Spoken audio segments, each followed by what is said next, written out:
ஸ்ரீ குருபியோ நமக. வள்ளுவர் பெருமான் அறத்துப்பாலில் வாய்மை என்னும் அதிகாரத்தில் ஒரு குறள் சொல்லியுள்ளார். தன்னெஞ்சு அறிவது பொய்யற்க, பொய்த்த பின் தன்னெஞ்சே தன்னை சுடும் என்று.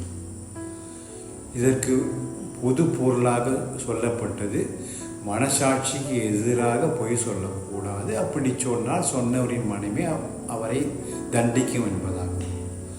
ஒரு சூஃபி ஞானி குறிப்பிடுகிறார், my intuition never fails me, it is I who fail when I to not listen to it என்று.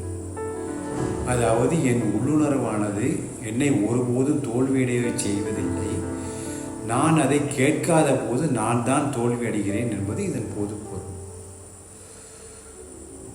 இங்கு வள்ளுவர் தன்னெஞ்சறிவது என்று குறிப்பிடுவதும் இன்ட்யூஷன் என்று சொல்லப்படும் அவரவர்களின் உள்ளுணர்வே ஆகும். பொதுவாக ஒருவருக்கும் ஏதாவது ஒரு அதிமுக்கியமான செயலை செய்ய எத்தனைக்கும் போது செய்யக்கூடிய அச்செயலானது அவர்களின் வாய்மைக்கு பங்கம்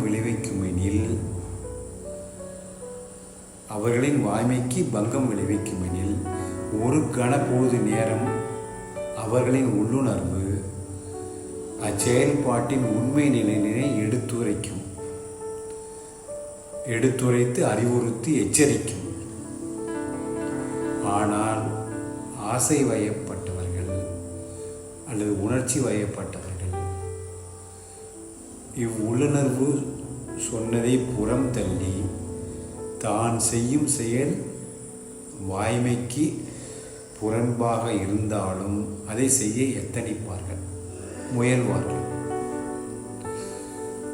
அவ்வாறு செயல்படுத்தி முடிந்த பிறகு அச்செயல் பொய்த்த பின் அதன் காரணம் உருவாகும் பின்விளைவுகளால் ஏற்படும் கெடுதல்களால் அவர்கள் எண்ணற்ற கஷ்டங்களை இல்லை துன்பங்களை அனுபவிக்கும் போது உதாசீனத்திற்கு உள்ளான அவர்களின் உள்ளுணர்வானது தான் முன்பே உரைத்தது எச்சரிக்கையாய் அறிந்து உரைத்தது பொய்யுரை அல்ல என்னும் எண்ணத்தை வெளிப்படுத்தி கொண்டே இருக்கும். அதுவரை மனமாக இருந்து புலன்களை பொறிகளாக்கி செயல்பட்ட மனமானது, உள்ளுணர்வு சொல்லியதை புறம் தள்ளி புலன்களை பொறிகளாக்கி செயல்பட்ட மனமானது புத்தியாக மாறி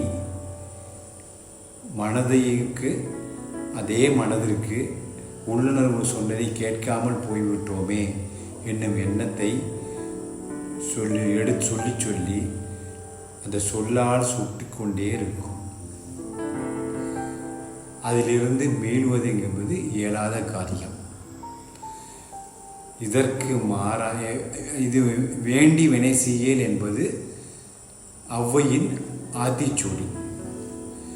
அதாவது ஆசை வயப்பட்டு வாய்மைக்கு புறமான தீய செயல்களை செய்யக்கூடாது என்பது இதன் பொருளாக இருக்கிறது. இதுவும் வள்ளுவரின் திருக்குறளும் ஒன்றோடு ஒன்று ஒத்துப்போகிறது.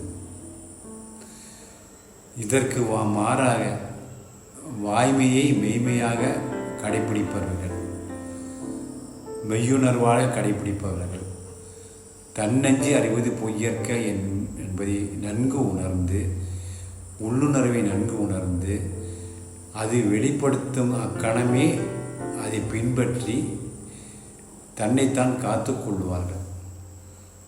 அதாவது மனமானது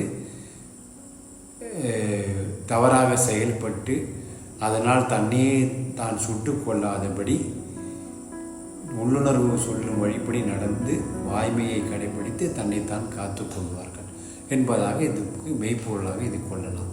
ஸ்ரீ குருபியோ